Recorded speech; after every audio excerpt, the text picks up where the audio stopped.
Wake up, Adam, they are getting close.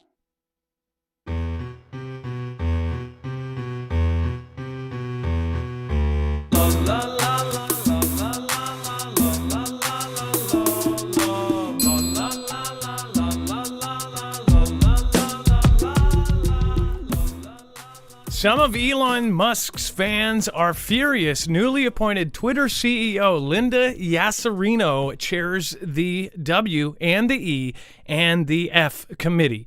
Not just that, she is, of course, involved in all of that. There are many videos that are out there. All of today, I've been seeing all of these videos circulating of her previous things.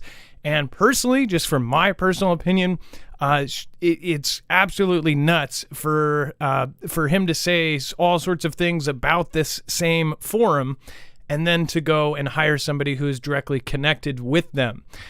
People are very, very angry, and you can see it all over Twitter. I mean, it's not just like one little group. It's a ton of people. It is every single last kind of keyword here has been trending all day, from the actual W and the E and the F to Musk's name, to her name, to everything else. And essentially, this woman believes in all of her previous videos that corporations and the advertisers should have influence in how to build the platform. Essentially, she says, well, I think that they should have, rights in forming and shaping the company. Where does that ever fit into anything? Since when does a business have an advertisement? Since when does the advertisement go, can you change the way you do business to cater to us, since we're, paying to advertise on your platform? That's just kooky. That's nuts to me. And I would hope that Elon would think the same way. But we are coming into, right now, it's about 6 months before everybody drops things in boxes. And I just find it kind of strange.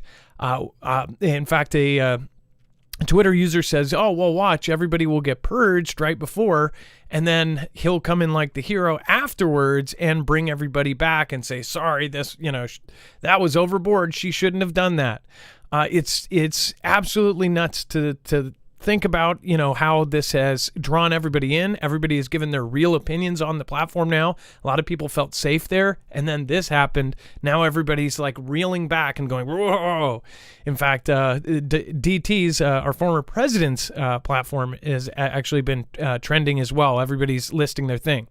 The thing is, though, is if the 10% that are really far to this direction leave and the 10% of this leave, then you really don't have any of the dissenting views on either side. So, again, this is something we'll talk about over the show, and I'm sure we'll get calls on it. Tonight is a call-in show, so remember, you can call in at 2244-006273. Again, that's 2244-006273. We'll be right back right after this. We'll give your opinion, and we'll be right back.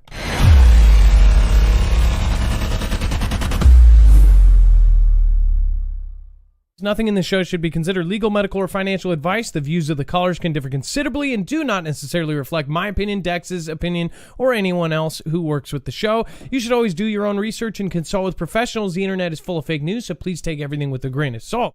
If you have not already, it helps us out if you end up going through any of our affiliates, and it helps you out if you end up protecting yourself against cybercrime. NordVPN is one of the best and one of the easiest to use. If you do not have a virtual private network, it protects your IP address, which is your online identity, which actually connects to your real address and everything else. It also connects to you. If you know anything about how they are data logging and basically getting your profiles down, you can prevent that by having a VPN. Nord is, again, one of the easiest. Download it. It's like an on switch and off switch. All you have to do. Go to marfooglenews.com/VPN. Not only will you get a giant discount on this, but you will also be helping us. I appreciate your support, and I appreciate everyone that goes through any of our affiliates. Can't say thank you enough.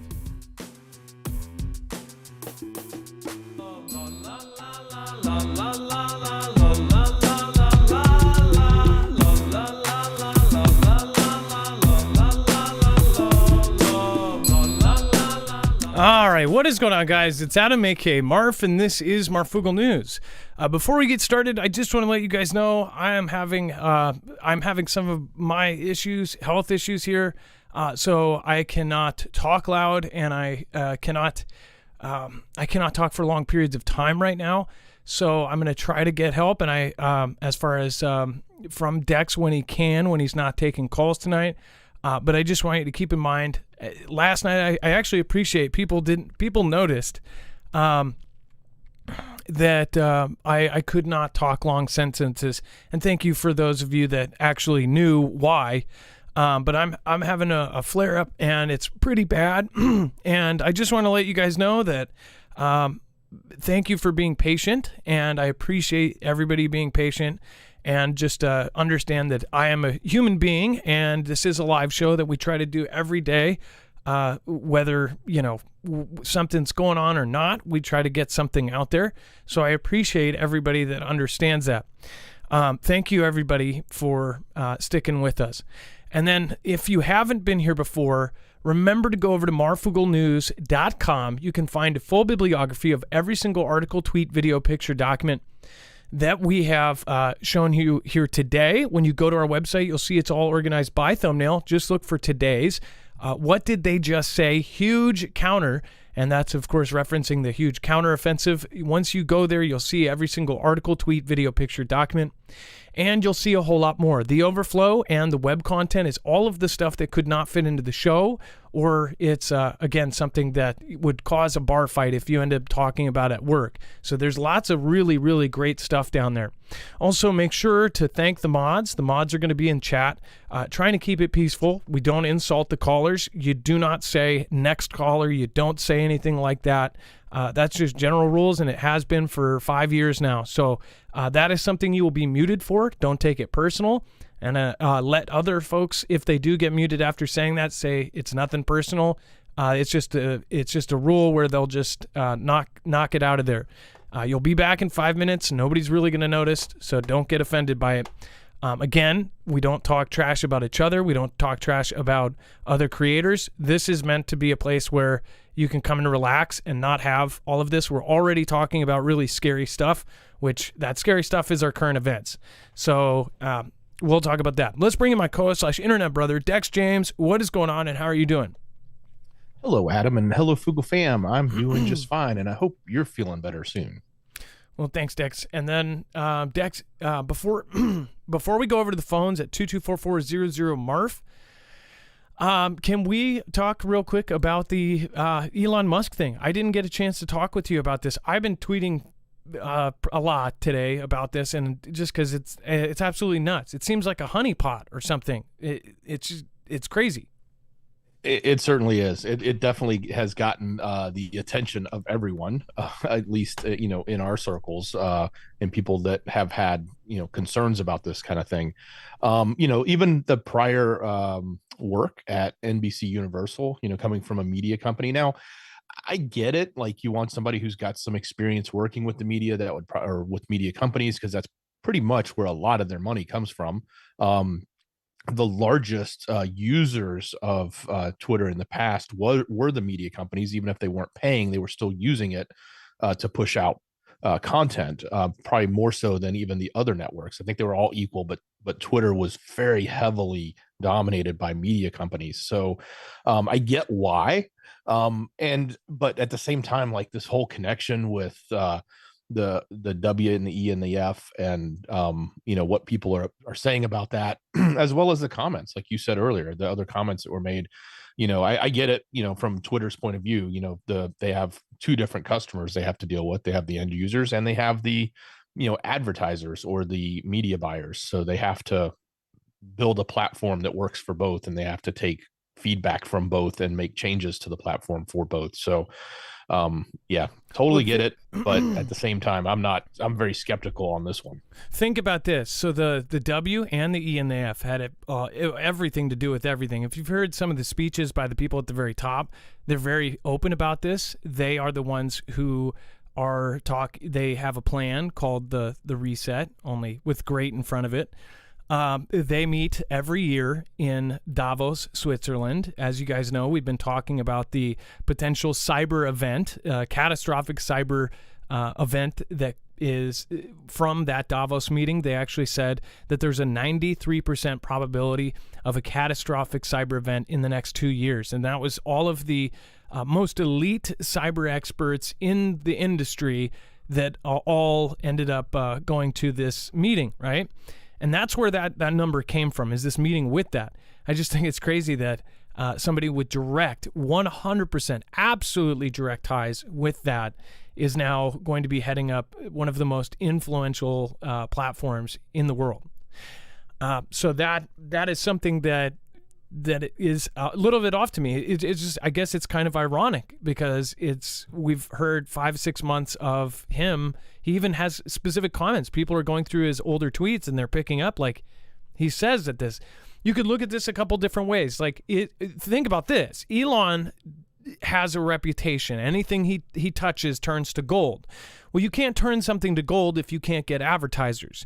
You can't, if Twitter has the current reputation. Now, a lot of people that I know love the current Twitter exactly how it is. And by the way, they still have problems with it. It could be better.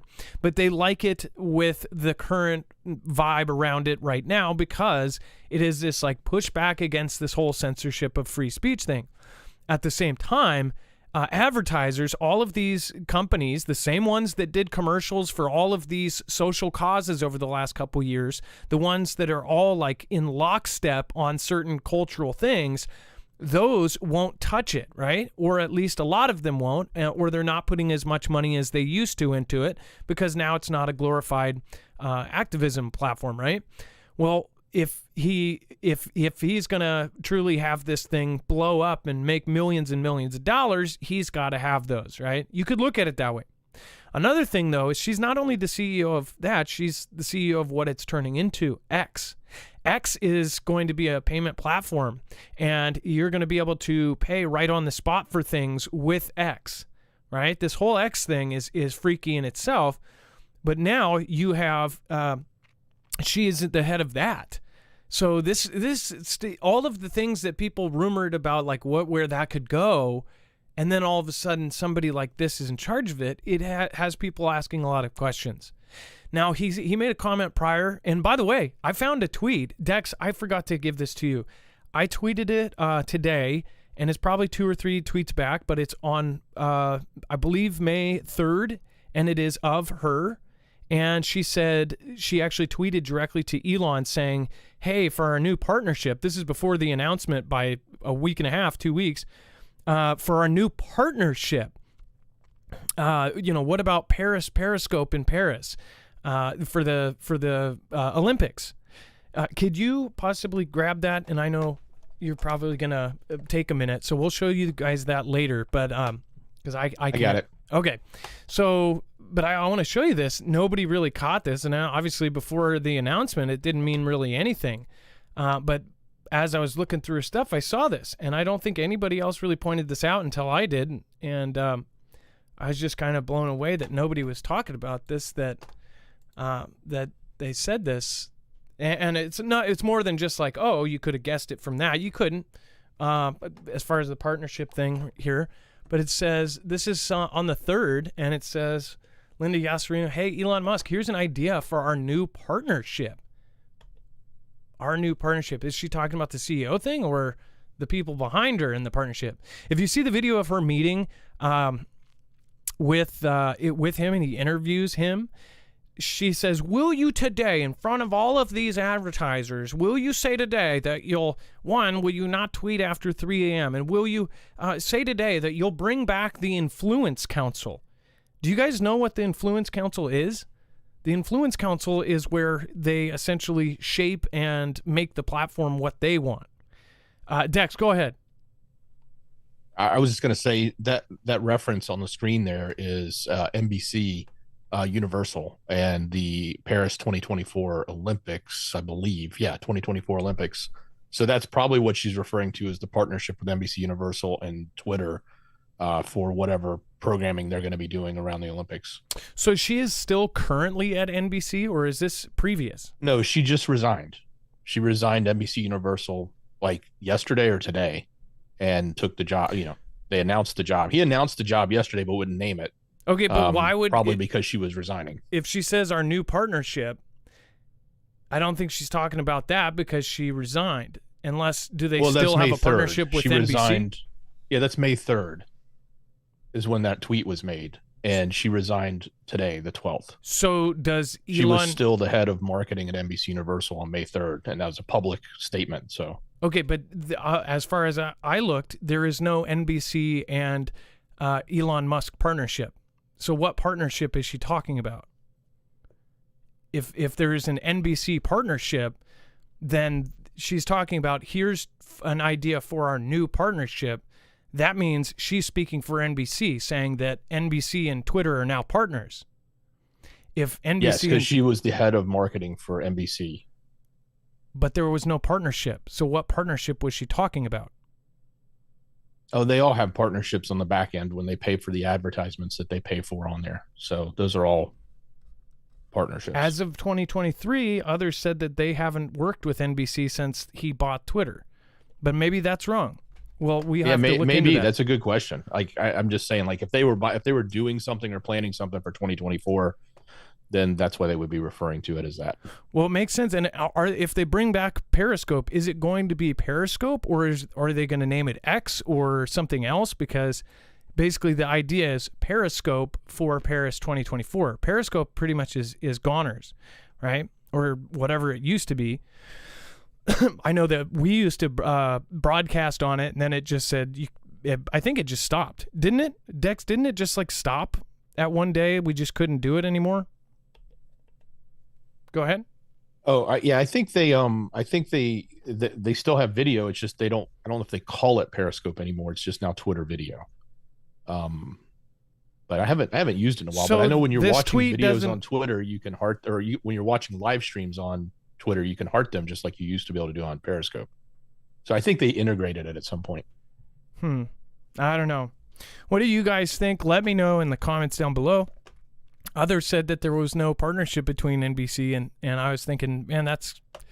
And then she now sets up a partnership with Elon and then resigns and then goes to work for him as the CEO. And she's still currently with the committee of the other place. And it's a very particular spot. She is pushing, and it seems like she represents all of these other advertisers. Like that's how she represents, the way she talked in that interview. Which, Dex, did you get a chance to watch her interview of Elon? No, I didn't. But I wanted to make a quick comment. I think it was Drudge. Somebody did this today. They put the headline up about that he hired a new woman to run Twitter, and they used an image that was an AI image of Elon as a woman. And I was looking at it, I'm going, man, this woman looks just like Elon.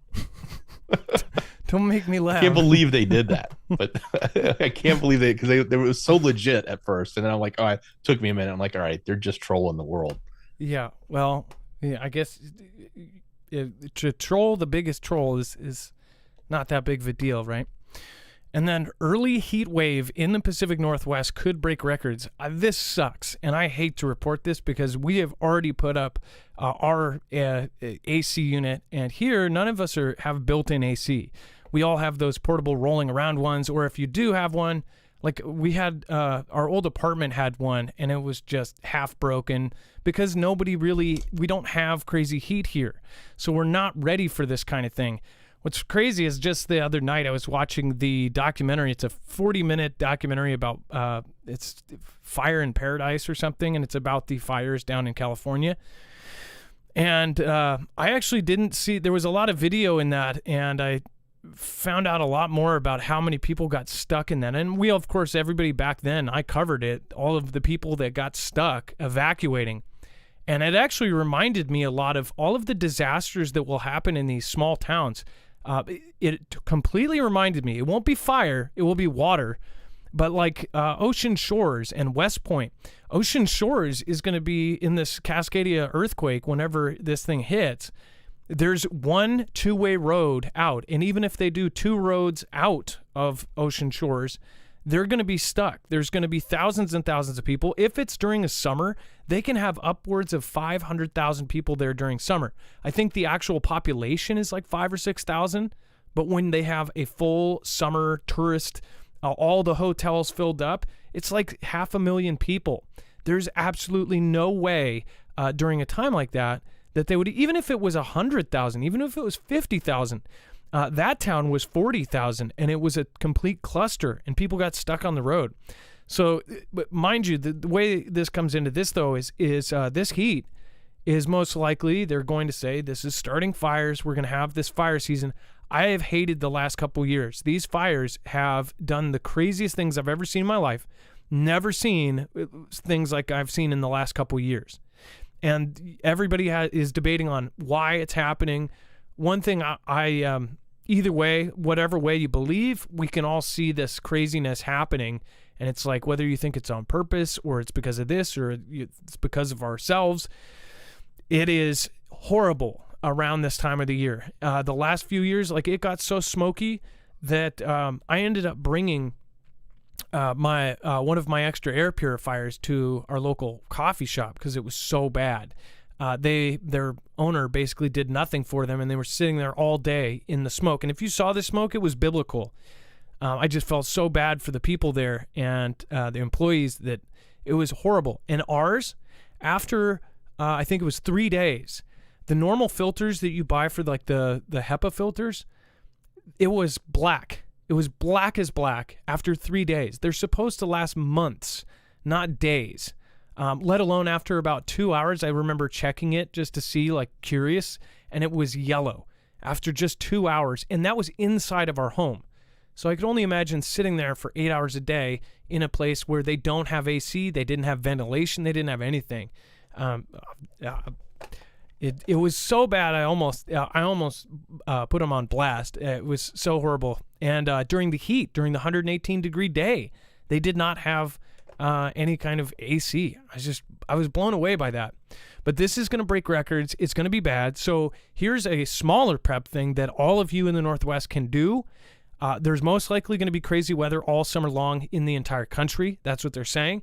We could have the first El Nino in the last, whatever it was. There's been 3 years of El Nino, I believe, or La Nina. And now we're going to most likely have an El Nino. And that's going to be sort of backwards. The ocean's going to move backwards, and this whole thing is going to be different.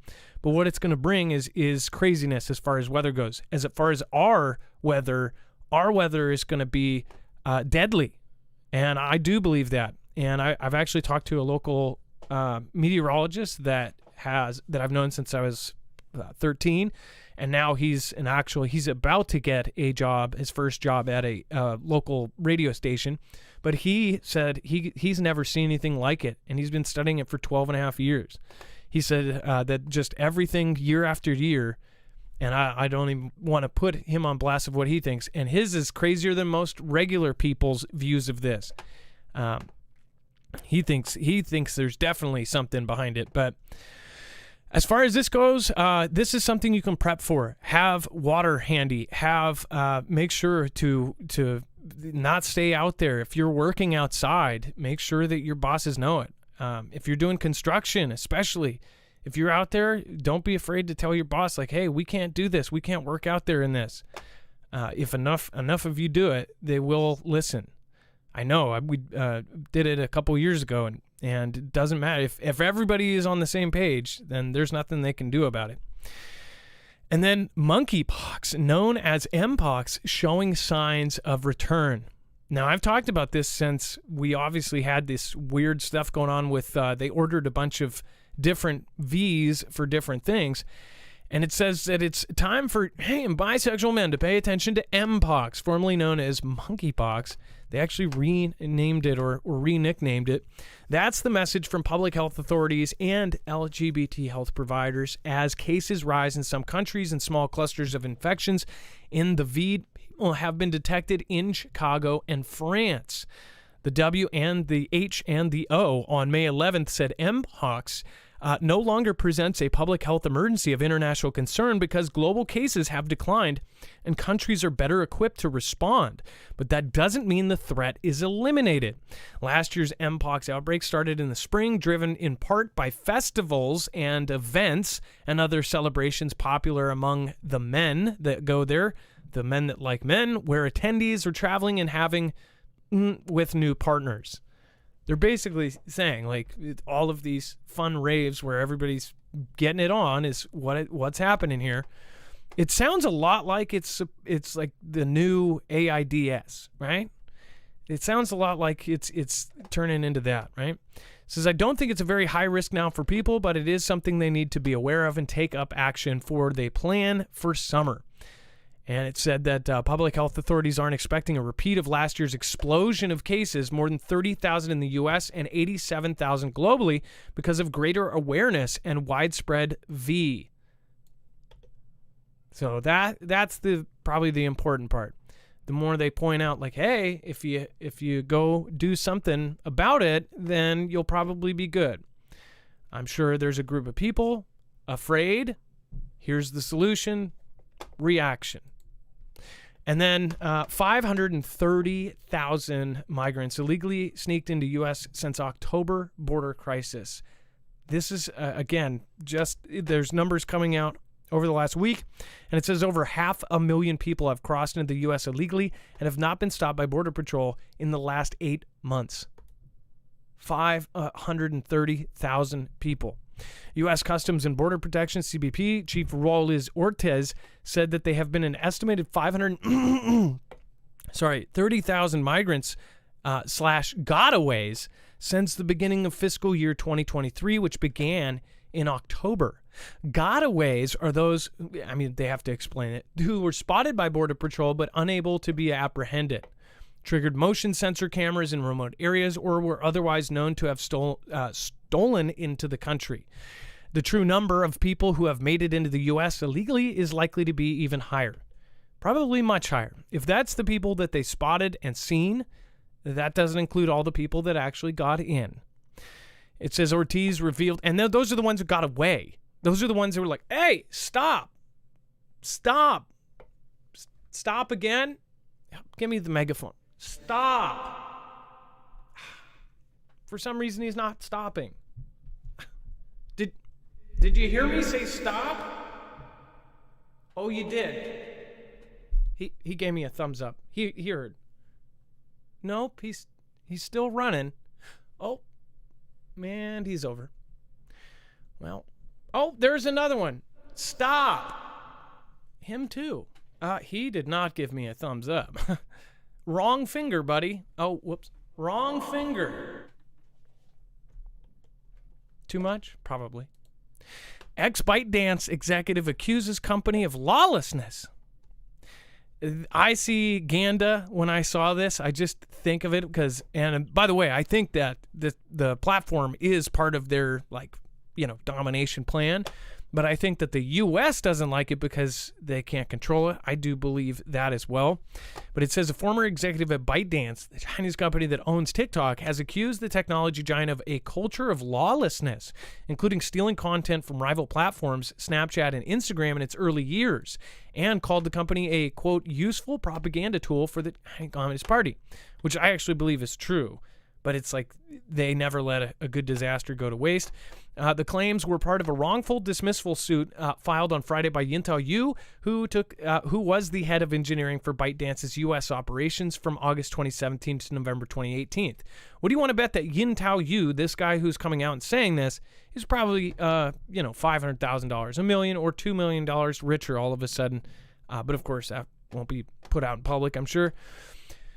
The thing is what's scary about this whole TikTok thing, and of course, nobody wants, a lot of people, including myself, agree that this is a tool for something bad, right? But when they go in and they fix it, they're also going to fix all social media. If they pass certain things to basically prevent this from happening, that will also be able to affect others. That's what people are afraid of. It's less about the stuff that this could do, and of course, majority of people don't actually care that their information is being completely and utterly downloaded from these apps because they still use them. And I have friends and people very close to me that use it, but at the same time, they do care about the fact that that this is going to basically have a change. And they might pass laws or bills that end up affecting all of us, including myself. It says among the most striking claims in Mr. Yu's lawsuit is that ByteDance's office in Beijing had a special unit of members some terms referred to as the committee, straight out of a movie, right? Which monitored the company's apps and guided how the company advanced core values and possessed a death switch that could turn off his apps entirely. Now, I just want to point out, look at our youth. Look at who is mostly on this. And by the way, there's tons of adults and tons of people on this. But the stuff that really goes to the very top, the cream of the crop, millions and millions of views, are the younger folks and the styles that they are, the cultural kind of trends that are going. They don't call them TikTok trends for no reason. These are trends. They get picked up and they're all over the world. Heck, TikTok literally triggered a fake disease or a fake handicap in people. There were people that had Tourette's, and they actually went in medically to look at this kind of thing because they saw that people were having tics and doing these videos, and they noticed that people from all over the world had the same tics. Essentially, like the one example was they were saying, beans, beans, beans, but yet you don't get to choose your tics. So they realized that these kids were basically either faking it to be a part of this, and this is the crazy part. If you think about everything that's going on right now, for a child to say that group is getting acceptance and now everybody is getting acceptance, if you are in that 13 or 11 to 19-year-old age, your brain is forming. Almost every last one of us looked at our body and said, my head's too big, my head's too small, my feet are too big, my hands are too big, my hands are too small. And every last one of us said, I just wish I could just chop them up and replace them, right? Well, now they actually do that. But again, now it's being pushed to where everybody, they see this and they go, hey, that could fix me. If I do that, I'll be happy. When in reality, come 19, 20, 21, 23, the giant percentage are even sadder because they went through that, their brain started developing, or they stopped the developing altogether, or they reversed it. Very crazy stuff. As far as the talk, they're essentially... they're saying that it is completely controlled. I believe this, but I also believe that they are not going to let a good disaster go to waste. What do you guys think? Let me know. Give me a call at 224-400-MARF. And let's see here. Let's see here. We have Mark, first-time caller. So we're going to get Mark on the phone. And while we get Mark on the phone, I want to remind you guys, if you haven't already, make sure to go over and check out Energy. Energy is, of course, a solar generator, and they have multiple kinds. The main brand is the Energy Flex 1500. This is their flagship model. It is modular, so you can actually alter it. You can change it. You can turn it around. You could end up adding things like the Flex UPS rapid charger, which makes it an uninterrupted power supply, and you can expand it up to 96 batteries. If you go through marfooglenews.com/energy, not only will you get a special discount, but you will also be helping our channel at the same time.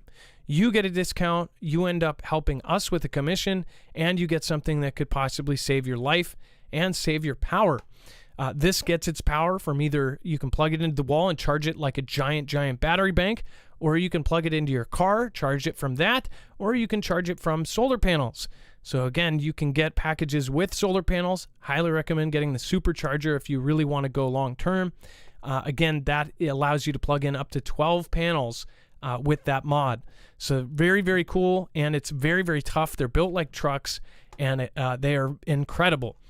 Now they have the Flex Tactical. This company is so awesome that the Air Force Research Laboratory is directly working with them to make the Flex Tactical. This is on pre-order, so if you do want to get one of the best, this would be it. It is, of course, dust, water resistant, and of course, it is actually cold resistant as well. It has a built-in heater that can heat in extreme cold temperatures. Depending on where you live, that may be important. So go to marfooglenews.com/energy, and thank you for doing so in advance. All right, let's go to Mark. Mark, you are live on Marfoogle News. Yes, sir. Thanks, Mark, for doing your show. I think it really helps everybody just kind of become a little bit more aware of what's going on. Well, we try. I guess, we can't be perfect, but I think it's kind of like the gateway drug into truth. We get people here and then we send them to all of our peers and friends. Most channels don't show other channels. We're the opposite. We introduce everybody to everybody. So I'm really happy to say that we do that.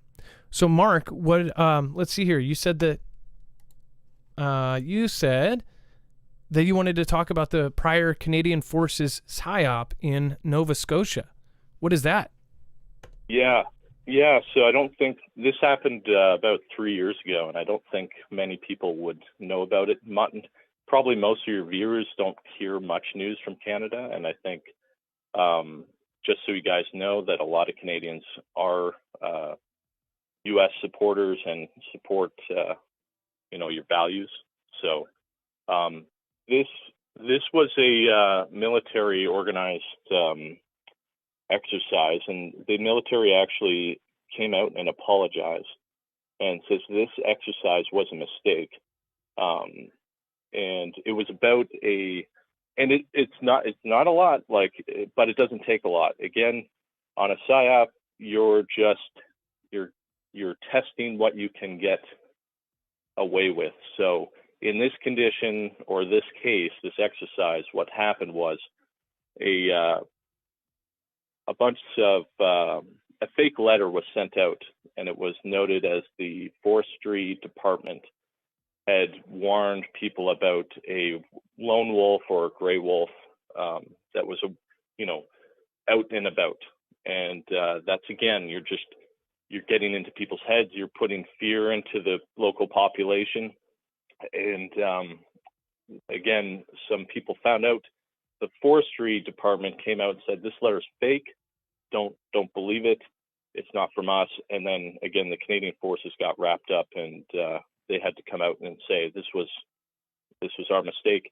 They also said they do not use psyops, but I'm sure that's false.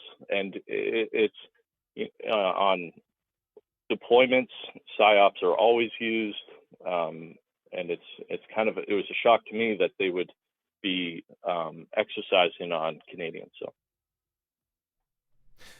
Well, and by the way, I do end up seeing a lot of what's crazy is the Canadian YouTubers, most of their audience is US. Most a lot like how our viewers, a lot of them are in the US. We have a super small percentage, but it's crazy. Even people that are in Brazil, if they do get popular, most of their viewers are in the US. It seems like everyone I've talked to that has a channel that's outside the US, most of their viewers are here. So I did end up having a lot. It's crazy because there's a lot of preppers from Canada, and for whatever reason, I have a bunch of them.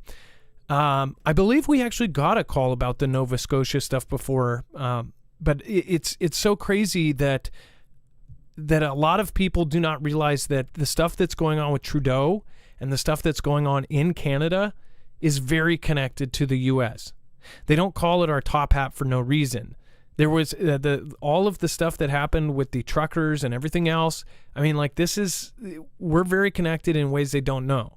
I think they run tests up there on what to do, on things to do, and see how people react in a larger country like yours. Yeah, and the other thing is here on the West Coast, there is no real military land force that I'm aware of.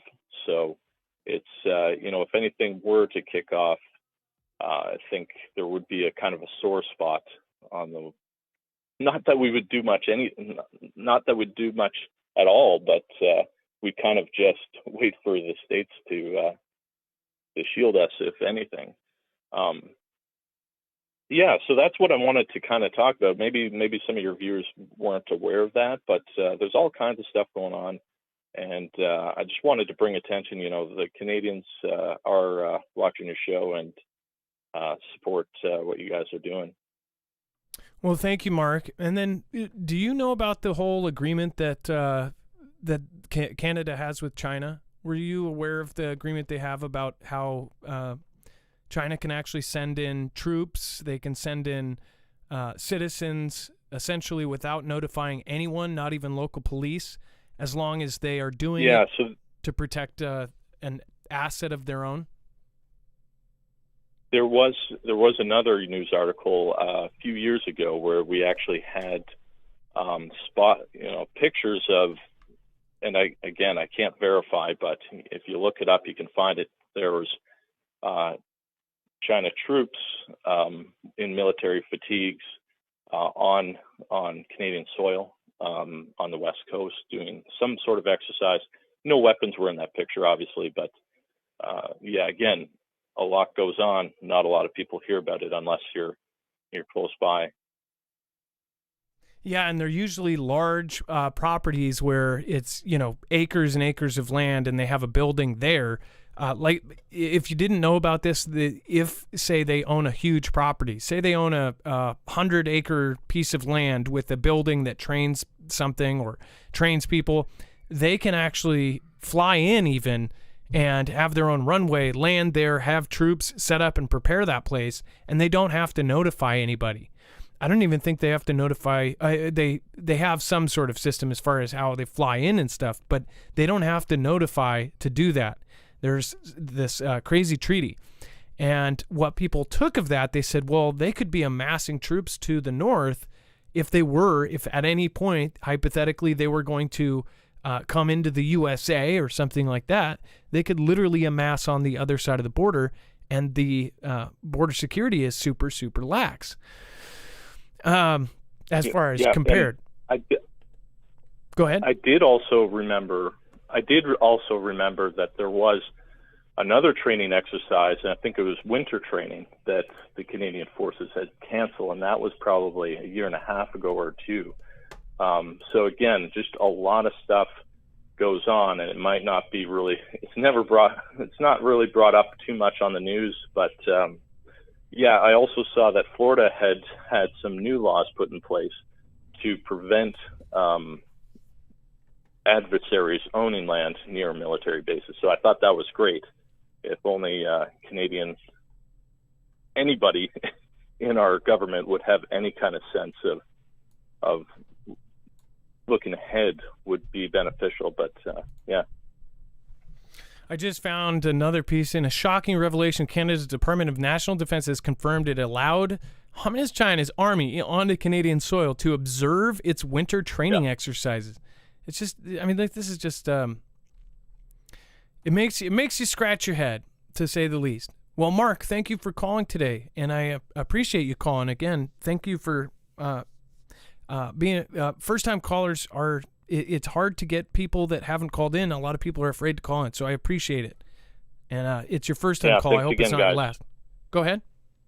Yeah, thanks again, guys. Have a great night, and great job. Talk to you later. Thank you, Mark. And I know we have a lot of Canadians here. As far as, what do you guys think about what he just said? Let me know in the comments down below. And then happy birthday, able-bodied. Thank you, Aaliyah. Aaliyah always keeps track and makes sure to call people. Aaliyah is always thinking of somebody else. Happy birthday to able-bodied tomorrow. So we'll have to do a song for you on the Shoutra tonight, because obviously it's Saturday tomorrow. Carol, thank you, and thank you for your support. Next exit, remember that pic that showed the Mars rover in the background that showed a big boom over UKR? That might just happen for the Mars rover in the background that showed a big boom over UKR. I will have to think. Is it something I posted on Twitter? Because I think I posted something like that on I think we talked about it on a previous show, and we showed the picture of it. I'm not sure, though. I don't know if I'm exactly knowing what you're referencing. And then B&B, thank you so much. I appreciate you. Let's see here. B&B, thank you for your support. And Carol says, I really love your show. Keep smiling. Well, thank you, and thank you, and thank you. Carol, lovely to have you here. And then we have Japan and South Korea eye visit by team of experts as Fukushima nuclear plant prepares water release. And actually, I just want to real quick correct earlier. So found, look at this. So this is actually a bigger trip. So NBC indeed did do a partnership with Twitter. And if you look at this, so this is the coverage. So I was wrong. There is a partnership that was done, and obviously it's for, it was when this lady was at NBC, and she probably had a lot to do with this. So she's like, hey, I'll set you up with a deal and then bounce out. Maybe they're totally cool with this. What this shows is they say that there's an exclusive Twitter live show. NBC Olympics will produce a daily live show on Twitter. This original content will feature Olympic coverage highlights, athlete interviews, all this. This is a big, huge partnership. The Olympics are out of all the things, nobody watches the Grammys, nobody watches this, but a lot of people watch the Olympics. This is a big partnership. And as far as what we've been hearing over the last few months is that nobody will work with Elon, nobody will work with Twitter, and all of these people dropped out. This is a huge partnership. It almost seems like in the back end, they were like, oh, well, this is all for this and this is all for that. But don't worry. He said it, his same moderation policies are in. We have seen a lot of people that we know, if they post the wrong thing, they're gone. So it seems like things are about to go a lot back to what they were before in the 1.0 version. At least that's what it seems like. And I'm sure most people won't be happy about that. So that is a huge partnership, in fact. And then as far as the dumping the water and releasing the nasty water that is radioactive, officials from Japan and South Korea are discussing a visit by South Korean experts to the Fukushima nuclear plant before it begins the controversial release of treated but radioactive water into the sea. The safety of the water is a major sticking point as the two sides work to improve long-strained ties. Discussions were held Friday in Seoul and online, and the Japanese government was expected to give up updates on the status of the tsunami-wrecked Fukushima Daiichi nuclear plant. Officials are preparing to release the water, saying it's an unavoidable step for the decommissioning process. The government and the plant's operator, Tokyo Electric Power Company Holdings, says that the release will begin between spring and summer and take decades to finish. It says, and then it goes into how it happened. What's crazy to me is, like, even if it's done over decades, like, how could this be good? They're worried about other things going into the atmosphere, but meanwhile, we all know that they're going to be releasing radioactive stuff into the oceans.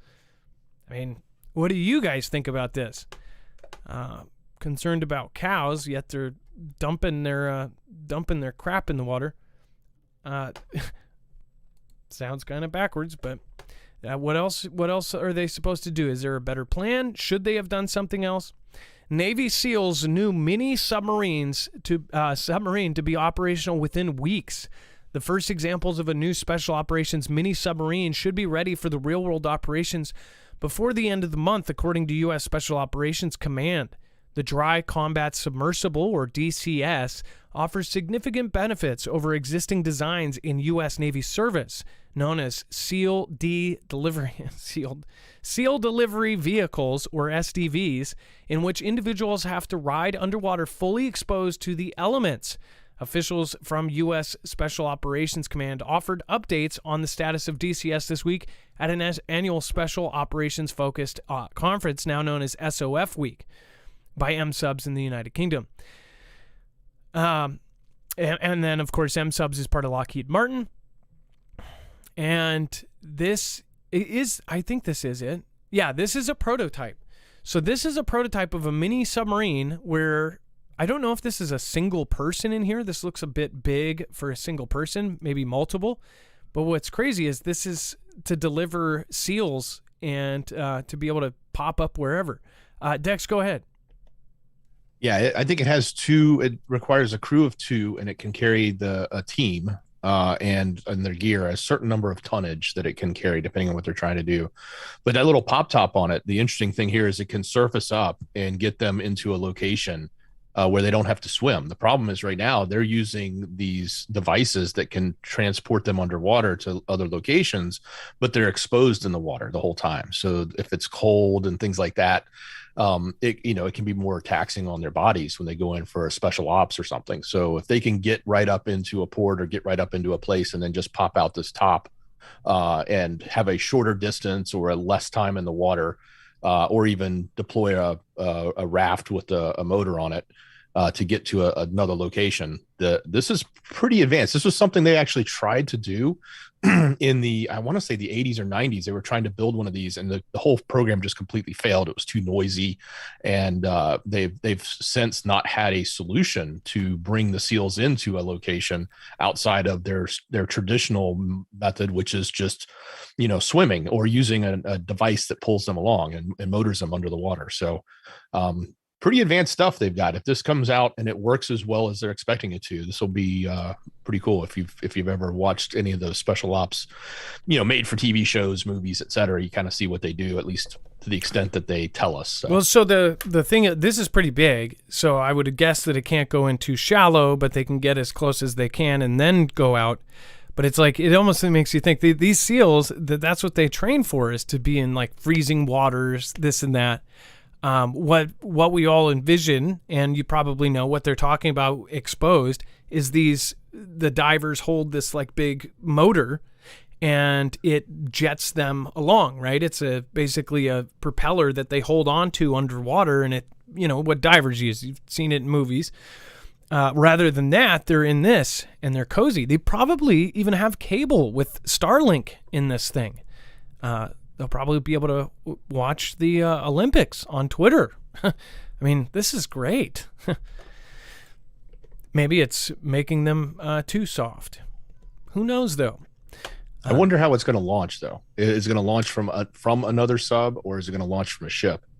It's meant to go, a couple hundred miles or something. I can't remember the distance. It's not very far. It's obviously just to transport them into and exfil them out. Yeah, it'll be interesting to see how it deploys. Remember, we looked up how many numbers. Isn't a SEAL team? Isn't it about 6 to 8 or something like that? So I want to say it was between 8 and 11. A special ops team. So they would need like 4 or 5 of these things to take them in, maybe even 6 of these submarines coming in. You would think that somebody would spot. I guess they're going to be underwater the whole time, but I guess they would only be good where the water is not visible. So, and another, I could never ride in one of these things. That's claustrophobic. I just watched the movie, 2014 movie, The Pyramid, and the whole movie is them crawling around in these small spaces. That is my worst nightmare. Everybody has like the worst way they would want to die. After I read that story of the kid that did spelunking or whatever it's called and got stuck in the cave, and basically they could see his legs, but he was stuck upside down in this cave. I have never wanted to go into another cave after reading that story. Like being in tight spaces like this, and especially underwater, that's worse than anything in my opinion. But that's why I'm not a Navy SEAL. Dex, go ahead. Yeah, there's another picture in there. You may have shown it earlier, but if you scroll down, there's a picture that you can see them exposed in the water, and that's more of a larger version of that device you were talking about that they would hold on to. This actually transports the team, but they're exposed. They're completely exposed. They've got a face mask on and stuff, but I mean, you may be doing that for an hour underwater, as opposed to being dry in a submarine for an hour underwater while you're moving into your location. This is not what I imagined. No, this is cool. So you could actually have like 5 or 6 guys hold on to this thing. They're basically ghost riding the whip under the water. That's a trip, though. So this is what they use for multiple guys. Of course, most people are jealous of, oh, wow, this is cool. Look at that. Yeah, they basically ghost ride the whip. And then what do they they just leave it there? I guess it probably stays stationary, but the bigger one, the new one that's coming out, will hold the team. It should hold the entire team plus a crew of 2. But I thought it was for 2 people, or is it no? piloted? It needs a crew of 2 to pilot it. I think is how they described it. There was a crew of 2 that pilots it, and then it will carry the team inside of it. Oh, okay, that's much so cooler. The team doesn't have to be. Yeah, the team is not submariners. They don't have to know how to navigate the equipment and all that. I think they're all along for the ride. Obviously, it's a prototype, though. Yeah, Definitely paint it bright orange, maybe even pink now. In fact, they delivered 4 already, 4 of the prototypes. I think it was 4. A handful of them have already been delivered. I don't think this is like operational. If they were operational, they would be painted rainbow. So, I don't know though. Yeah, I mean the bright orange is good, but you really got to have a pop of color. And then Russia is floating a plan to build a village for conservative Americans who want to move to a, quote, Christian country and are tired of liberal ideology in the U.S. Just let that sink in. Russia is making a village for conservative Americans who want to ditch the wokeness. They're floating an idea, at least, to build a village for hundreds of American and Canadian families who want to run away from the culture in North America. The village, slated for construction in Moscow's suburbs in 2024, is meant for conservative families who want to emigrate for ideological reasons, said immigration lawyer Timur Belzankarov on Thursday, and it says around 200 families have expressed interest in the project. Belzankarov said in a speech in a legal forum in St. Petersburg, the state outlet reported. Many of the families don't have Russian roots, but are tired of the inculcation of radical values in the U.S. and Canada. It says today they have 70 genders. It is known what will happen next, he added. The same rhetoric has been used for frequently by Russian Vladimir Putin as U.S.-Russia relations worsened over the last several years. It says most of the expats who want to move to the village are Catholics and strongly believe in the prediction that Russia will remain the only Christian country in the world. This is a pretty touchy thing. It's Russia basically providing the place that some people that I know would want it to be like that. But would you want to live in Russia? I wonder what's next. China makes a place for, for right wingers as well. This is it's pretty wild. I wonder, like, as far as like them building a village or whatever, are they going to make it like a ghost city and they'll copy a Western town or something? Maybe make a Jackson Hole, Wyoming. I don't know. Would you guys, let's do a quick poll.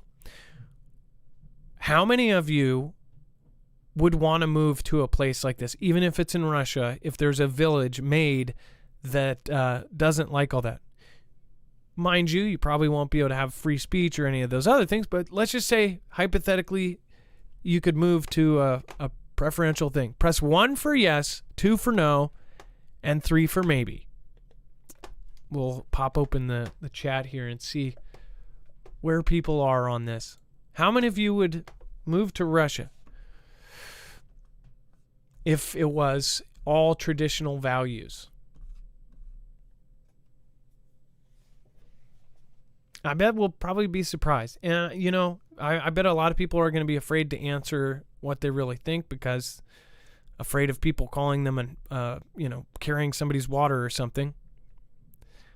Yep. Nope. Rip curl readiness. Retribution. 1 for my kids. And I, by the way, don't get on people's case. I mean, here's the thing. There are people I know that are so sick of how things are going. It's kind of crazy if they would even think about that. The same people that would absolutely, absolutely 100% against Russia in itself. But I bet you if they found out about this, they'd probably think about it. DW David's Way. I'm sure the immigration requirements are stringent. Nickel-wise, what if they weren't? What if they started just saying, like, you can come on over? That'd be crazy. Yes, I'm glad you're kidding. Well, how about this? If it wasn't in Russia, say it was in Norway or something, would you do it? That's another thing. Like, what if it was in an okay country that wasn't a communist nation? If they created a place or an island that literally created their own government and it was like that, would you go to that? That's a question I bet most people that are against this new cultural shift, I bet you most people would. If they could do it and if they could afford it, they probably would at this point. But the thing is people say how bad it is here. It's still better here than almost anywhere in the world. And what's sad is it's like losing its grip. It's slowly drifting away. And that's not because of it's mostly because of what is happening with everything. It's a combination of absolutely everything. It's not because of just the culture. It's because of the financial situation, everything. If you want to call in, you can call in at 224-400-MARF. Again, make sure to press option 4 when you get through. And then it looks like we have William on deck, another first-time caller, talking about the border surge. And let's see here. William, if you want to get through the system, make sure to press, the option. And you'll be live here in just a second. Well, he is getting in. Make sure to go over to marfooglenews.com/prep. If you don't have your ducks in a row, then this is a good place to do it. This is a great resource for affordable bulk freeze-dried food that is sealed in Mylar bags, then double sealed into buckets. As far as the 3-month, that is the best deal because you end up getting $200 worth of free gear. You get all sorts of little gadgets. You actually get a heater, a self-powered heater, and then you also get a 4-in-1 flashlight that has all sorts of stuff on it. But other than that, you get all sorts of extra little freebies. So right now, if you go through our code, not only will you get all of the freebies, but you will also help us out at the same time. Most importantly, though, this will last 25 shelf years. So this will last until 2052 or longer. Once you add water back into it and cook with water or cook with sauce, boom, it brings the flavor back and you have food. What I like about this compared to some of its competitors, again, there's tons of great brands out there. The My Patriot Supply is one of the most affordable where some of its competitors, which are very, very similar, range up to even $2,000 for a 3-month supply. This is less than half of that. So again, make sure to go check it out, marfooglenews.com/prep. And make sure to, if you use that code or that link, you will actually automatically get that. So you don't have to worry about using any kind of code on their website. The link is the code, so just use that link and you'll be good. There's also other great stuff on there. There's anti-radiation tablets. There's water purifiers like the Alexa Pure Pro. There's gadgets. There's power and lighting, stoves, fuel, lighters, first aid, and survival books because you won't have DuckDuckGo or Google if things hit the fan. All right, let's get William on the phone. William, you are live on Marfoogle News. What's going on? Hi, Marv. I just want to mention something with the border surge and with the predictive programming. The thing is, I want to say that all this stuff was planned long ago, back in 1987, where this movie came out in 1987, starring Cheech Marin with Born in East LA. The thing is, it's pretty distinct. Is when some close to the end of the movie, whereas he's got accidentally deported and is trying to get back across. So there's a border surge scene in one of the movies. That movie there. I'm pulling it up right now. I have not seen this one. I've seen all the Cheech and Chongs. Maybe I have seen this one actually. A comedy bordering on insanity. Huh, that explains the 2020s. Oh my gosh, he's wearing a red hat. No way. No cerveza, no trabajo. No beer, no work. So you're saying that the end of this predicted what's going on now? Yeah. I think the Power to Speed kind of planned this long time ago, and they kind of hinted at on some of these programs, such as Born in East LA. I hate to say it, but this actually looks like I can't believe I didn't see this. I guess, it was a year after I was born. He's got a picture of green card special sale. Well, the scenes are definitely familiar. As far as Well, predictive programming, I mean, if you look, there's a whole list. We're going to do a video that compiles some of the most really close predictive programming that's already happened. And it's pretty wild to see all of the Hollywood movies that basically predicted the exact future. I mean, better than prophetic word, these movies predicted exactly what happened in the future. So, not to mention your, Simpsons and your South Parks and different episodes that predicted the future. Hollywood has been the best at that. Did I lose you? Yeah, I'm still here. Yeah, so that's pretty one of those lines he said, what's happening? Is that from that? What's happening? Is that from this movie?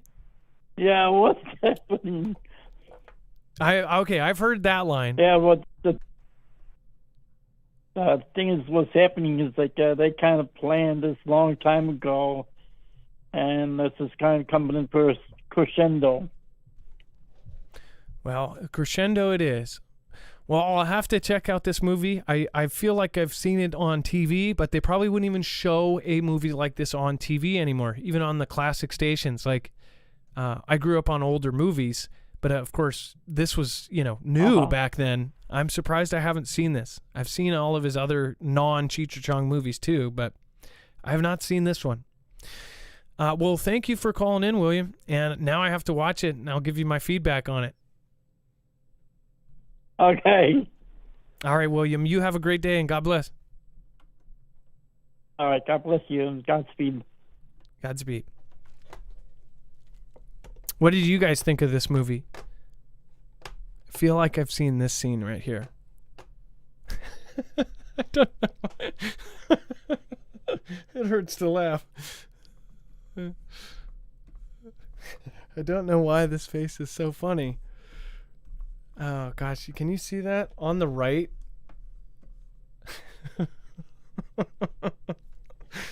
Their movies were so hilarious. You can't even make a movie like that anymore. You can't make a movie like Cheech and Chong. That would be some sort of appropriation. I'm surprised they're not canceling these movies. They probably are. They've canceled all sorts of older movies. They want to get rid of them. Davros von Scaro, hey, thanks for coming by. And again, you've actually made pretty much every show. Thank you. 7 million immigrants is more than a pop of 36 states.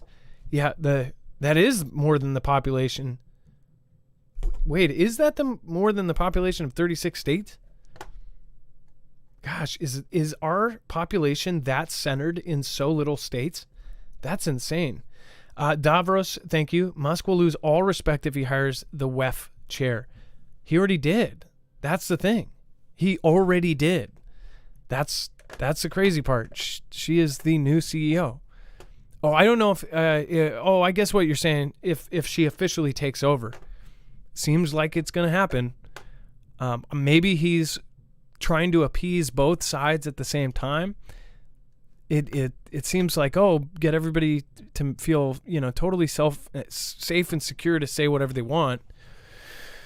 But I told you guys, and now everybody's going to be against him. But I've been telling you, I said, just wait and see, because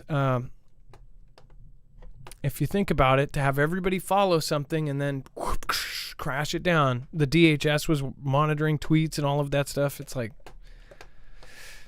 don't know. Able Body definitely saw it. Happy birthday, Able Body. Everybody hopes he's gonna be a hero, and I sure as heck, a lot of people are putting trust into him. Basically, like, we trust his judgment. He's got a plan, and that maybe secretly him and her have talked, and they've got a secret plan to even make it better and to go against that whole thing. But that's not usually how it works, unfortunately. Thank you, Next Exit. Thank you, says a picture of Dragon Country with Boom in the background. Oh, jeez. I'm sorry, my brain is fried, Next Exit. By the time the next show rolls around, I'm sure I will get what you mean. And then, hey, I clipped a show or two. Maybe I can call in next Friday, bro. Joseph Newhouse. Well, if you get through, you get through. Again, are you trying to call today? You can call the number 224-400-MARV. And then Carol, thank you. Next exit, remember the pick.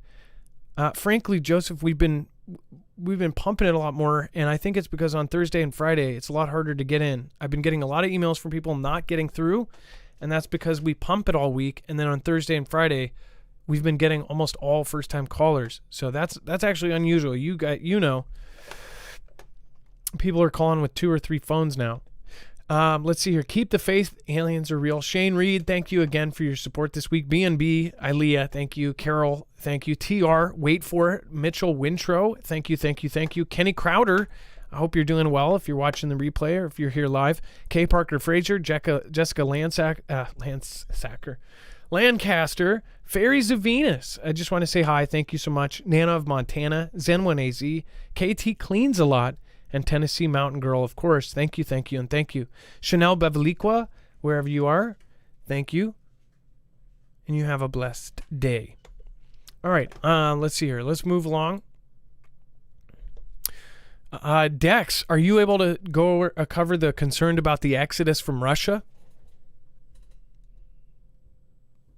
Certainly. So apparently, not only is he trying to entice people to come to Russia from America, they obviously have a problem about potentially keeping people in his country from leaving, and that's been a problem in 2022 because immigration, as they call it, the people leaving, has been a problem. And it's so much so that he's announced that he wants to.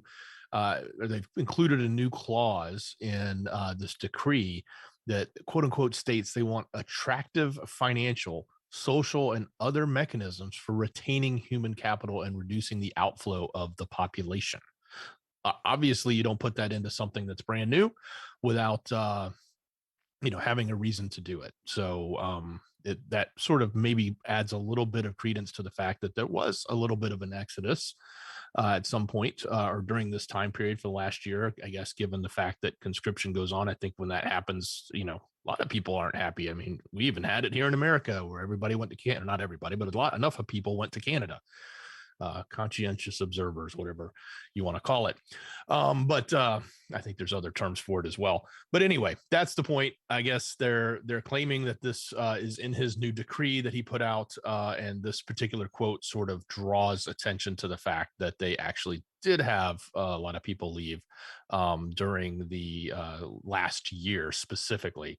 And I think it's obviously because they're in the midst of this conflict and their conscription was going up, and a lot of people may have said, hey, I don't want to be part of that. Yeah, as far as making it attractive financially and socially, it also could be part of the work that they're doing with China. They probably have something up their sleeve. And then a UKR counterattack has the Wagner boss sounding alarms on a counteroffensive in full swing, claiming Zelensky played everyone. It says Wagner Group financier Yevgeny Prigozhin claimed Thursday that UKR much-anticipated counteroffensive is in full swing, rebuffing comments made by UKR President Vladimir just hours earlier about delaying major operations. Saying on his social media channels, Prigozhin accused Zelensky of lying when he said that in the media interview that UKR needed more time before it could carry out a major counteroffensive. Says Zelensky is lying, Prigozhin said. According to a CNN translation, the counteroffensive is in full swing. Prigozhin's remarks came amid reports of UKR advances at frontline areas in eastern UKR, such as the war-torn city of Bakhmut, where Wagner Group mercenaries have played a key role in brutal and intense fighting for months. UKR forces signaled that they carried out effective counterattacks that forced some soldiers to retreat.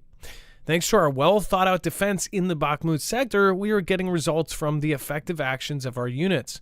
Colonel General Alexander Zorisky wrote on Telegram, according to CNN, in particular, we are conducting effective counterattacks in some areas of the front. The enemy was unable to withstand the onslaught of UKR defenders and retreated to a distance of up to 2 kilometers. What is that? What is that, 1.2 miles or something? Or is that more than 2 miles? I always forget the conversion rate. Basically, they went over there. They could still see them, but they ran away. They're over there. And according to UKR, they're probably smoking cigars.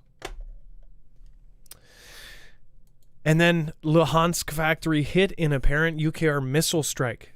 Dex, do you want to go over this one?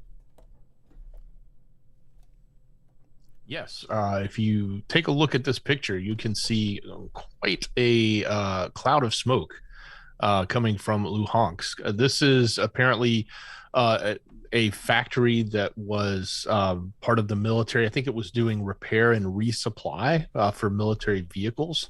So it's just one of many, but, as this offensive, as they call it, is underway, we're trying to see what is actually happening versus what's not. And in this particular case, a picture sort of can tell 1,000 words, but that looks pretty ominous. We've seen other sites like this from, say, Crimea, and I think we even had one by the bridge out there where they were targeting specific areas. I think those were oil refineries that were hit in the last week. And this one happens to be a military repair facility where they were resupplying, where Russian forces were doing repair and resupplying to their vehicles. I imagine they might even store some stuff there too. We don't have all the details, but again, this is what's coming out from the lines, so to speak, over there. So you have to take it all with a grain of salt. It comes from different sides, different perspectives, and of course, they all have their spin on things. That's for sure. And on top of this, it says that satellite images show Russian ghost ships are smuggling stolen UKR grain through the Black Sea. So they have images here which purport to show them smuggling Ukraine grain at the shipping terminal in the Black Sea. The 140 images obtained by investigative outlet Bellingcat appear to show the ships at the Elita terminal in the port of Sevastopol in the Russian-occupied Crimean Peninsula in southern UKR. It says under shipping law, vessels must have their satellite transponders turned on while at sea to show their location. Data from transponders suggests that very few have visited Avlita in recent years. However, the images analyzed by Bellingcat tell a different story. The outlet identified 179 days during the first year after invasion of UKR in February 2022 when ships were present at the terminal with their transponders turned off. A ship detection tool using satellite radars was also used to identify vessels at the terminal.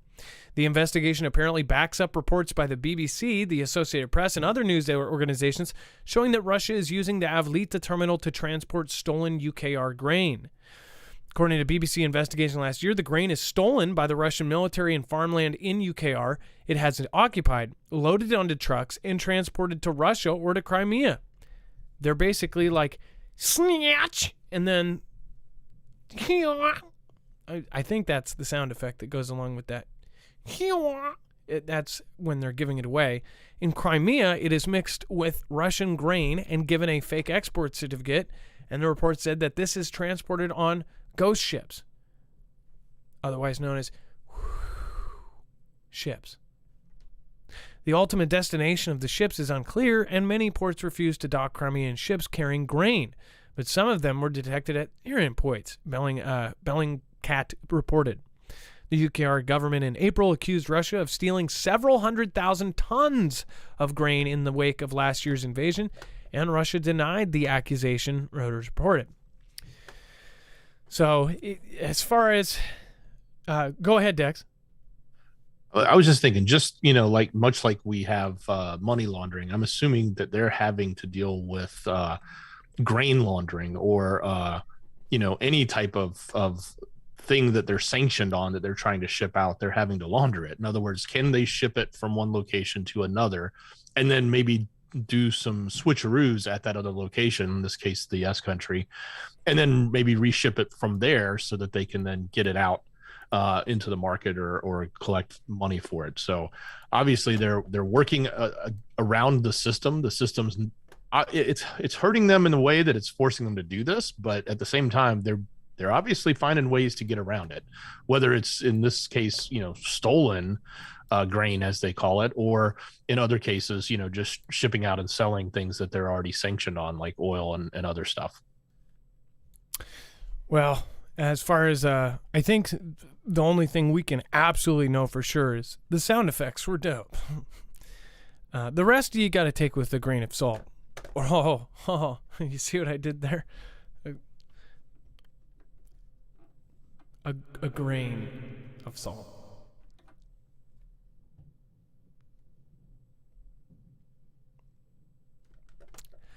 Let's go to the calls. It looks like we have Jeff, a first-time caller. And Jeff, if you want to pop in, you can. And while we're waiting for Jeff, make sure to go over and check out marfooglenews.com/EMP. You can protect yourself against not only EMPs or electromagnetic pulses, but you can also protect yourself against a solar event. This will protect you against a Carrington Plus level event. What this does is you can wire it into your car in less than 10 minutes, and your car will be protected. It will ground the signal in less than 500 trillionths of a second before it's able to fry your device or whatever you may be wiring this into. This is very easy to put in. You don't have to be a mechanic to do the car version or the trucks or the usually most people can figure out ATVs, motorcycles, any other kind of thing like a boat, anything with a motor. Usually it's pretty easy to do. So go to marfooglenews.com/EMP. They also make devices for your home. They make devices for generators, including the Flex 1500. Go to marfooglenews.com/EMP. And not only will you get $50 off per device, so if you have to outfit multiple cars, you'll get a bigger chunk block.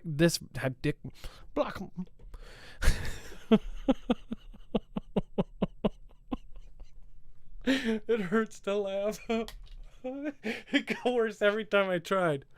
Oh. Oh, that hurts.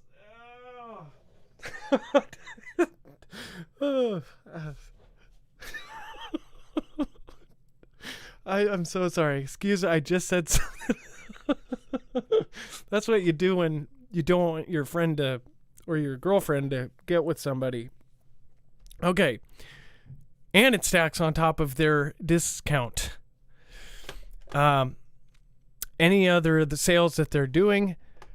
Oh, it hurts to breathe. Any other discounts that they're doing, it stacks on top of that. Jeff, first-time caller, what's going on, and how are you doing tonight? All right, Adam, how are you? Hey, good. So you wanted to talk about the SEAL submarines. Yeah, the SPV units. Yeah, so what's going on with this? Have you are you military, or what's going on with this? Prior military. Yeah, I was stationed over in Ford Island in Pearl. So, what did you want to say about these? Okay, so the first one now that's the newer version.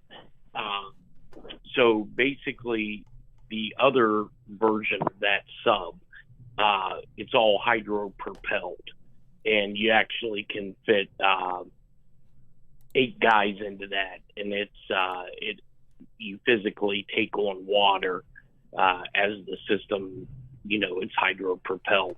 That one there, correct. So what they use in the Pacific Fleet is they strap that to the USS Kamehameha, which is a old converted boomer, and so it's locked onto the boomer, and you would hatch out and then slide into the either side of the doors there, and then basically you go off and do your op, and it actually anchors to the bottom of the ocean. And so whenever you're done doing your op, you get back in it, and then you go find the boomer. Now with the newer ones, what they do is that top part is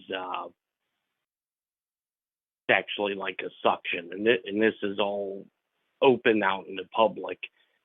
So this suction part, they can actually, it's still strapped to a boomer, and then they can suction it up to a boat or whatever, and do some things that would hinder the use of that ship. So are you saying that they could like drill into a ship and sink it, or they can attach to it, or what do you mean by suction? Well, yeah, they can attach. Well, all right. So if you go to the newer model of the Mark, gotcha. This guy.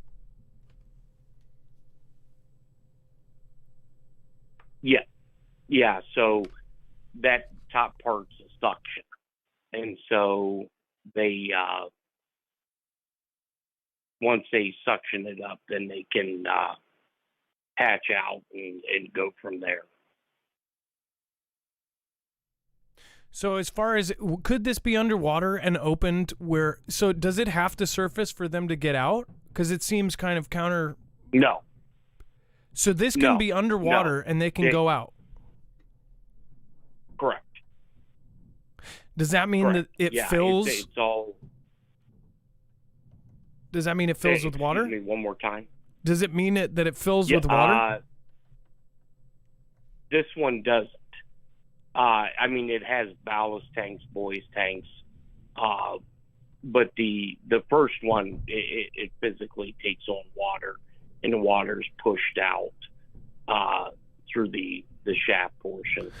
So the reason why that doesn't, I guess that's confusing to me, is because if there's 11 guys in there, or 10 guys, or 8 guys, or even 6 guys, I would think if they did take on water, that they could all put on their gear inside, then open it up. Basically, the counterintuitiveness, if you were trying to go stealth, if you pop up in a submarine, then why don't you just roll up on a boat, or like one of those inflatable seal boats they always see them in? If this can take on water, like a rib. No. Or if it doesn't, how would only one person not be in it? That's what I don't get about it. No. Yeah. So what happens is, they anchor it to the bottom of the ocean, or depending on how deep the water is. So then they hatch out. So it's physically not surfaced.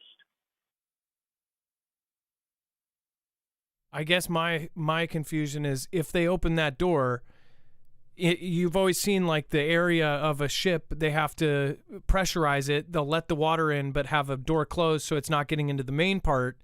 And then once it's full of water, they open up the second door and go out. With this, it's so small. Correct. How does that work? Or does the whole ship fill up? It's still. Yeah, there's a section. It's like a tank. And so they depressurize it. Water comes in, and then they go out. And then when it's sealed up, the water's pumped out. But that also means they can only leave one at a time, I'm assuming. No, you can multiple guys can leave it at the same time. Well, that's what makes this the big tech. I mean, like, I can't imagine what the military has now. I mean, they had cool stuff 30 years ago. I can only imagine how far this has come now. That's nuts. And it looks like he's standing. Yeah, and the first one that you showed, that technology is probably 30 years old. I guess it is pretty big. If the guy stands there and this is coming out of the water, it could be very tall back there. They could all be standing right here and then have that clear, and then they go up. Dex, go ahead. Yeah, quick question, Jeff, and I just want to clarify. This thing, you said it could attach to another ship, and so it could be used to maybe lay ordnance on it, or even enter that ship unknown by the people that are on the ship? That's correct. So this is some spy. That's a sneak attack. That's like spy movie stuff. That means if there's events, if we see events where big ships have some sort of weird thing going on, that could be our guys pulling up to it. So, we're watching the Suez Canal, all of these straits. It's like if we see something funky, who knows? It could be a team of SEALs behind it. Who knows? That's pretty cool technology. Yeah, and the second one's probably about 2.5 times the size of the Mark V. Well, that is definitely cool. And I guess if we're not seeing it fully out of water, I bet it's pretty tall. They can probably stand up in this thing. It's probably like a kind of a pill-shaped oblong thing when you look at it straight on. So it's probably a lot taller. The guys could stand 6 or 7, 8 in the front. Well, the middle fills up with, or they stand in the area that fills up with water while the rest of it doesn't. I kind of get how they probably do this. I was fascinated by how it works, you know. Correct. Or it stays dry, Adam, because they're going to a ship. Yeah, that's true too. So it probably right. But my question was like when you see seals when they pull up on a beach or something and pop out of the water. One of the things is if they're traveling by long distances. Before, if they were doing this kind of thing, I guess maybe the prior subs were made for maybe like ship takeovers and things like that. What would you say? These aren't used for like beach, coming up on the beach, right? Are these more like you're out to sea, you're pulling up on a boat? No, you're probably when they come out of them, normally it's about 5 nautical miles. And so they anchor it and swim in. Okay, I get you. So, but this can get them if they need to go 100 miles or something to get 5 nauticals away from it. They would use this thing, right? Yeah. If they needed to go somewhere where they shouldn't be, you have a 12 nautical mile international line, and so they could definitely go out. So they're doing top secret stuff with this, most likely. All of the things they're doing with this are probably pretty sneaky. Yeah, stuff that you'll probably never hear. Well, very fascinating. And again, I always used to, when I was a kid, I would have those almanac books that showed the half-cut ships and how they work and the engines and everything else. Those were my favorite books as a kid, is looking how these things actually worked and how they physically did what they were doing. So very interesting. And thank you for calling in, Jeff. That was cool. Yep. Thank you. Have a good evening. All right. You too. Thank you. Bye-bye. All of the callers have been really, really great. And everybody's everybody's on it. So that is awesome. They're more on it than I am. And then Russia's scramble to find microchips for its weapons hints at struggles that the U.S. and China could face in a future war. Essentially saying that now that they're in a conflict, they can't find these microchips that are used for pretty much every one of their more advanced weapons. And it could tell us how we would struggle. Well, I think about when I see this, I'm thinking about if China does take Taiwan, we better hope we have huge stockpiles of these, which I would assume that they've been stockpiling. I would hope that the U.S. is stockpiling. Dex, what do you think about as far as like they're basically saying, this shows us how we could be failing or we could fail in the event of a war if we don't have enough of these. Certainly. And I think, if you think about the fact that all of our chips come from, across the ocean, so to speak, some from China, many from Taiwan. But if we get into the middle of a conflict, especially with someone like China, and it's over Taiwan, then there's a very likelihood that we're not going to have access to chips other than anything that we could make here or it's manufactured in another country. Even though we, have a relationship with Taiwan that could, in the midst of a conflict, that we might see all that go away or see a lot of that disappear. And when you need to start repairing your equipment, repairing your gear, and you think about it, I mean, it wasn't that long ago. A lot of our equipment was just very manual, analog, if you want to call it, gas powered, etc. Nowadays, everything, especially our more advanced stuff, it's all computer automated. It's all high tech. So there's chips everywhere. I can only imagine how many chips go into, some of these newer machines and newer tech that we're rolling, especially like that sub we just saw. I'm sure it's full of all sorts of electronics.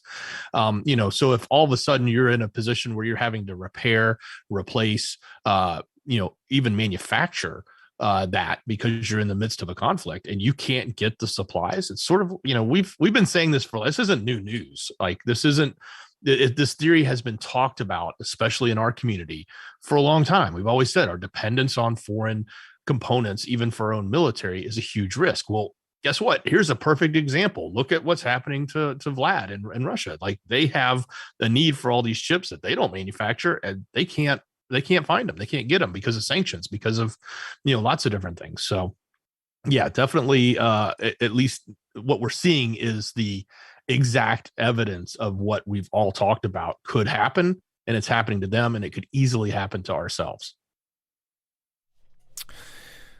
Let's see here. Well. By the way, thank you, WIS Jen. So it says awesome call. Thank you for this. Thank you for your service, caller. I forgot to say that. I apologize. I don't think I've ever missed that. Thank you again, Jeff, for your service.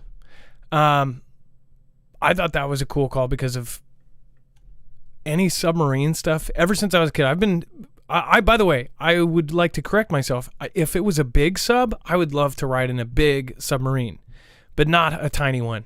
If it's one of those ones from the movies where you're literally laying down, couldn't do it. But a stand-up sub, that one, which it actually looks like it is, I would do that. But yeah, the small ones, that's just freaky. I think there used to be something at Universal where there was a smaller kind of small one you laid down in, and it was like a temporary kind of ride that they had, and I wouldn't even do that, and that was much bigger, and you actually kind of sat on a seat. But whereas, like, I think Disneyland had one where you and a bunch of people went in a fake submarine and they had fake animals outside of it. That was cool. But I am fascinated by how things work. I'd like to integrate more stuff like that into our show because I think the stuff is just cool. Let's see here. Thank you. By the way, thank you, and thank you to Jerry Shirts. Appreciate that. Thank you for your support. TR, thank you. LAPD SWAT says you need to watch the 1977 movie Twilight's Last Gleaming and 1964 movie 7 Days in May. I have seen 7 Days in May, the 1964 one.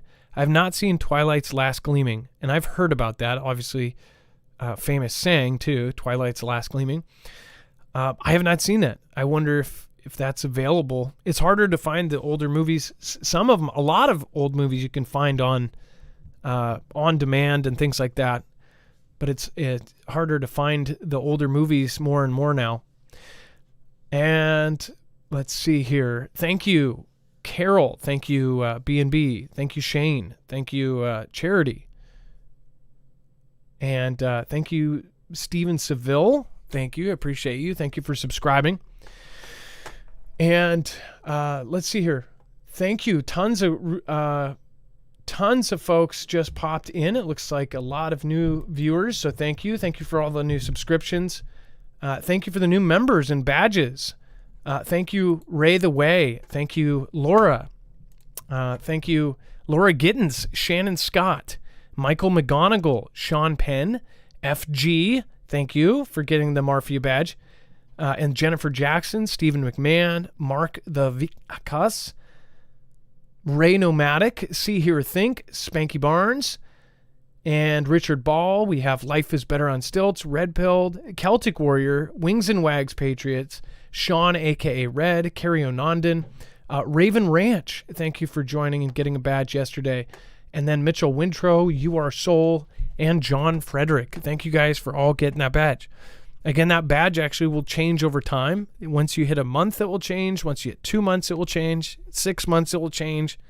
And they're all, I actually made all of them, but they're 32 by 32 pixels. So you would not believe how much time I spent on those stupid little badges. It was incredible. I did them by hand in Adobe. Anyways, it was actually a lot of fun. I think you can see them pre-hand. It would have been cooler if it was a surprise what they were, because we could make it a surprise, like super gold badge at 4 years. Anyways, Dex, let's go over the web only. We've got a lot of crazy stuff here.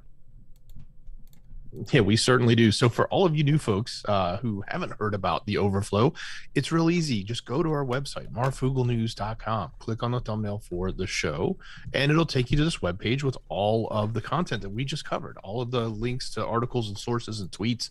It's there. When you get to this orange bar called overflow, it's the rest of the story.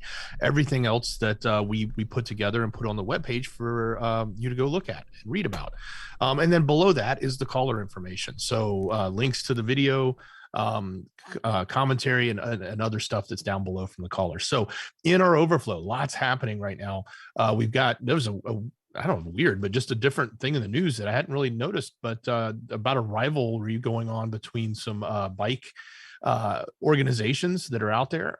That's a very interesting article if you want to check that out. Of course, we've got what's going on down at the border. We talked a little bit about that tonight, and then we've got some supplemental stuff that's here in overflow. So if you're looking for more of what's happened, what's going on, and some of those details there, that is available. There was an interesting thing that came out from Homeland Security, or an accusation in the New York Post from Homeland Security about who was on their list. So if you're curious who that was, go take a look.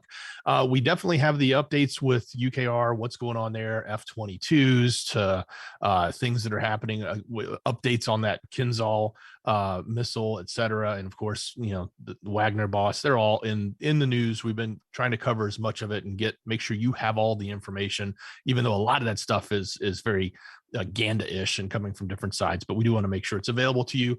Interesting article about Mount Everest and the predictions for this year about how bad it may be this year for the count of people that have not made it, and also some other updates, including somebody who had a meteor in their they've actually confirmed, I guess, that it was a meteor that was in their home bouncing off of their hardwood floors. That would be a crazy thing to experience, to be sitting in your home and have something crash through your ceiling.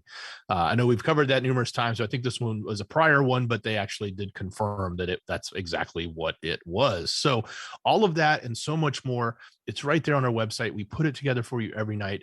Go to marfooglenews.com, click on the thumbnail for today's show. It'll take you to this webpage, or if you want the easiest way to get there, just go down below in the description on YouTube and Rumble and click that show notes link. It'll take you right here.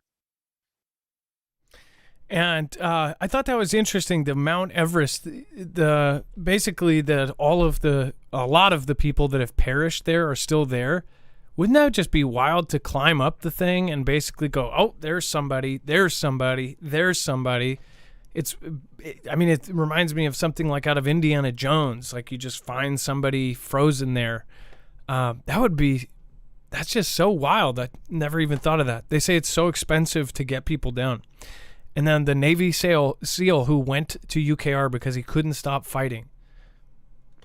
You got to read that one. Make sure to go check it out. And then thank you over on DLive. Thank you, Davros Vanskaro. Thank you for your support. Jammer1, thank you for not only modding, but thank you for supporting as well. And Jammer1 says, at Ilea, happy birthday tomorrow. Assuming towards able-bodied. And then and Ilea. And Ilea. Ilea's birthday's tomorrow too? Yeah, they share it.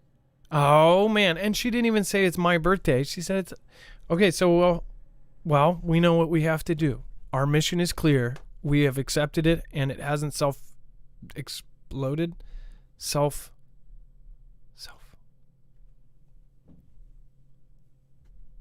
Imploded? Self-destructed. Dex, thank you for your service tonight. I appreciate you. Much love. Great job, brother. Hope you're feeling better soon. Thank you.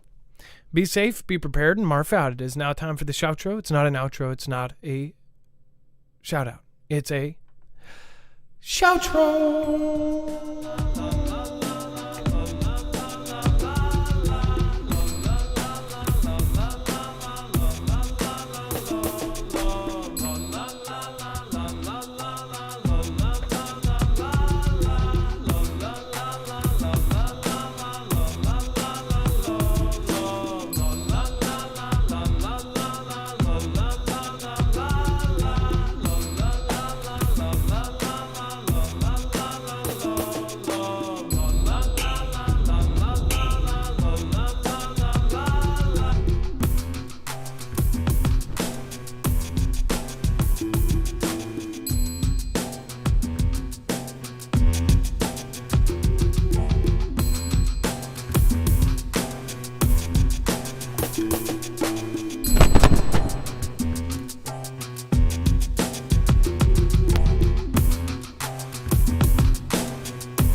Everybody,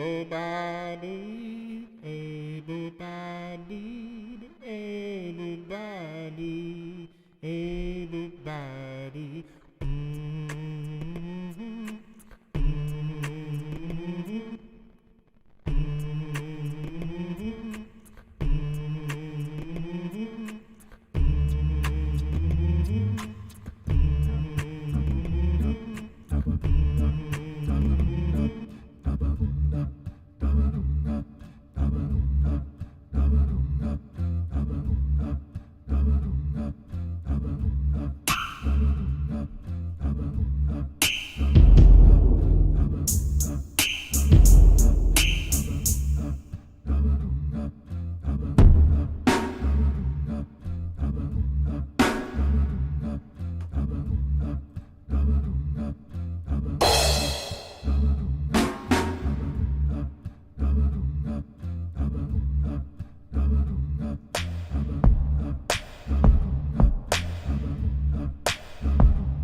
Happy birthday, happy birthday.